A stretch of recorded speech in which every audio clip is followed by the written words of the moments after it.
Dans cette vidéo, j'aimerais faire un peu le cycle de l'humain pour essayer de mieux comprendre les choses en dézoomant un peu. Donc au début, l'enfant est heureux. Pourquoi? Parce que tout est nouveau. Parce qu'il y a plein de choses et sa tête, elle n'a pas encore mis d'étiquette pour dire ça, c'est ça. Du coup, vu que c'est nouveau, que la tête elle peut pas s'y mettre dessus, la paix, le bonheur rayonnent, notre nature. Avec les années, on se rend compte que l'enfant il commence à être heureux que quand il commence à voir les choses qui sont un peu différentes, un peu nouvelles. Il est plus heureux vraiment pour rien. Il faut faire des activités pour qu'il soit heureux.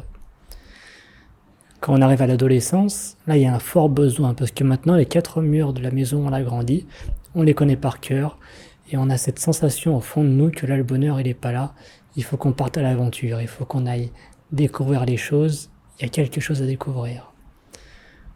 Du coup, on va faire nos expériences et petit à petit, on devient adulte. Et quand on devient adulte, il arrive un moment où on commence après un peu à déprimer, à se dire mais il y a de moins en moins de choses qui me rendent heureux. Donc qu'est-ce qui se passe? Et la chose qui se passe, c'est qu'on se rend naturellement compte que le bonheur, il est nulle part. Enfin, il y a 2 types d'adultes, on pourrait dire. Il y a ceux qui sont restés dans leur... qui n'ont pas vraiment osé sortir de leurs 4 murs, qui sont pas vraiment partis à l'aventure, et du coup ils passent leur vie à se plaindre, à se dire mais moi aussi si j'étais à la plage, ou si j'avais telle compagne, ou tel machin, ça irait mieux. Donc eux ils se plaignent, ils sont pas heureux parce qu'ils pensent que c'est ailleurs. Et puis après il y a ceux qui sont allés ailleurs. Et ils y sont allés, mais ils se rendent compte, en fait le bonheur il est toujours pas là non plus. C'est qu'on a ces choses, après la tête va y mettre une étiquette, on s'y habitue. Une fois qu'on s'y est habitué, le bonheur il passe plus. Il y a la pensée qui voile ce bonheur. Il y a un moment donc, la tête elle va tout voiler du coup, parce qu'on connaît tout. Toutes ces choses qu'on pensait qu'elles allaient nous rendre heureux, on s'est habitué, ça ne nous fait plus rien. Donc là maintenant il n'y a plus que 2 possibilités. C'est soit la personne devient sage, à se dire mais pourquoi je suis pas heureux, qu'est-ce que c'est? Et là, on commence à s'intéresser, à lire des livres, et petit à petit, on se rend compte qu'il y a quelque chose avec la pensée. Donc, on s'y intéresse, mais après, ce qui va faire les plus gros changements, c'est le courage. C'est le courage de se dire, pas seulement lire les livres, mais mettre en application, de vraiment s'asseoir, de vraiment regarder les pensées, les émotions. Qu'est-ce que c'est que tout ça? Vraiment s'intéresser à ça, avoir une honnête intention de comprendre tout ça, de trouver la paix, de trouver le bonheur. Et donc à partir de là, ce qu'on se rend compte, c'est qu'on arrive avec un peu plus de sagesse. Mais la différence avec l'enfant, c'est ça. C'est que l'enfant, tout est nouveau, il se perd dans le monde. C'est magnifique, c'est beau, il court partout, il est heureux. Avec la sagesse, on se rend compte qu'en fait, la seule chose qui arrête le bonheur, c'est la pensée qui étiquette les choses.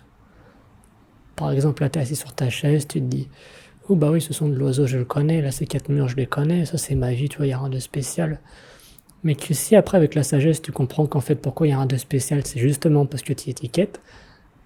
Alors après, la sagesse, c'est de... T'écoutes l'oiseau, mais après, t'enlèves cette étiquette de l'oiseau. T'es juste conscient de... Après, t'es juste conscient de ce qui t'entoure, sans dire, sans mettre d'histoire dessus. Et petit à petit, plus tu es vraiment conscient des choses, et plus ça commence à rayonner de plus en plus. Et plus il y a un bonheur, une paix qui est naturelle. Donc la différence, on pourrait dire, c'est qu'avec la sagesse, il y a tout qui prend place en nous, qui prend place en la conscience. Et on se sent bien. On n'est pas dans les histoires de la tête, on réalise que tout prend place en la conscience. Alors que l'enfant, il va plutôt se perdre dans le monde qu'il y a là-bas. Dans les 2 cas, c'est de la non-dualité. Qu'on soit totalement perdu dans le monde ou qu'on se rend compte qu'il n'y a que conscience, c'est la même chose. La différence, c'est que l'enfant, il va être très réactif. Ça peut être très chaotique. Alors, avec la sagesse, on peut avoir ce même bonheur, cette même paix. C'est plus une paix, c'est une satisfaction. Mais après, on a le pouvoir de la pensée. Parce qu'on ne dit pas que la pensée, c'est mauvais. On dit juste qu'il ne faut pas utiliser la pensée pour trouver le bonheur. Ça ne peut pas marcher. Et après, que la pensée, c'est génial pour s'organiser en société. Ça permet de s'organiser, on écoute chacun, on met les choses à plat, et voilà, on crée des choses, on essaie de faire que ça fonctionne. Mais qu'avec la sagesse, on ne se perd pas du coup dans le monde, on ne dit pas que le bonheur est là-bas. Et pour conclure, on pourrait dire, mais pourquoi on n'apprend pas ça à un jeune âge? Comme ça, il n'y aurait pas besoin de faire toutes ces catastrophes, toutes ces recherches et toutes ces choses-là.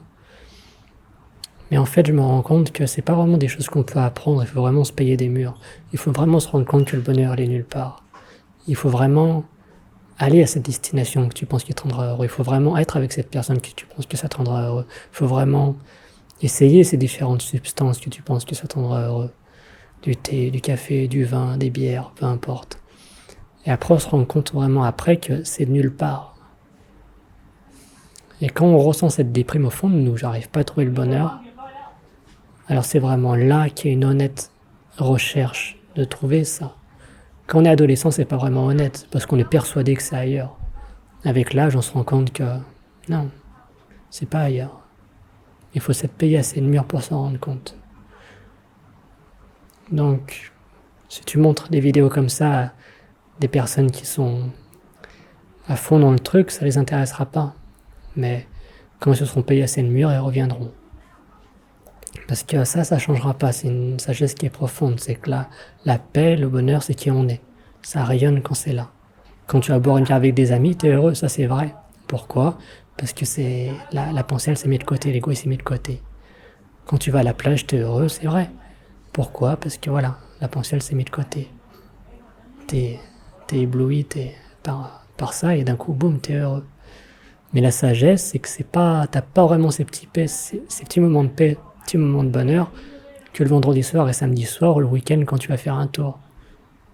C'est qu'après, la sagesse, elle est profonde, tu te rends compte du mécanisme et que ça, après, ça t'accompagne tout le temps. Non pas que tu sois là à sautiller, à être content, à être plein de bonheur tout le temps, à courir, mais ce bonheur, c'est l'absence de souffrance. Et toute la sagesse, c'est ça, c'est l'absence de souffrance.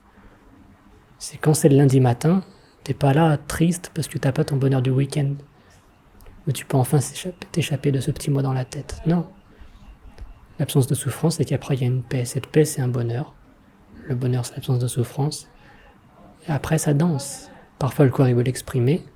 Et il est très expressif. Et parfois, il est juste en paix. Il est bien comme ça. Mais qu'après, quand on parle de paix, de bonheur, c'est pas vraiment un état d'être. C'est pas une façon de se comporter.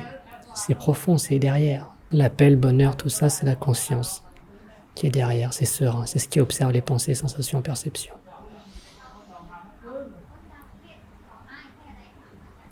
L'enfant peut se perdre rapidement parce qu'il sait pas ça. Avec la sagesse, on est passé par toutes ces étapes. Adolescence, adulte, toutes ces activités, expériences. Et maintenant, on ressent les choses. Au plus profond. C'est pas juste lire un livre et répéter des choses, c'est on ressent que la paix, elle est là.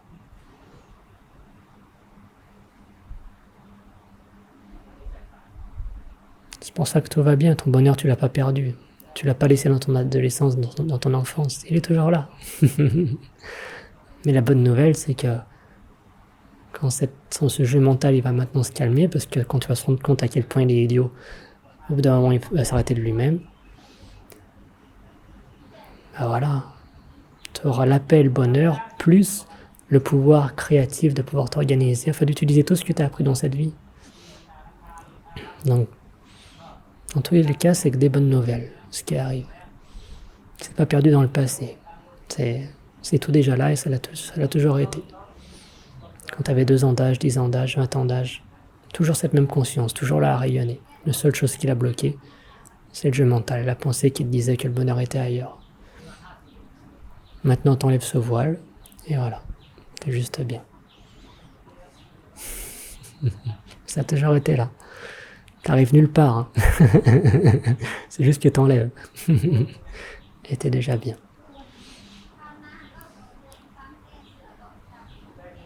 Merci.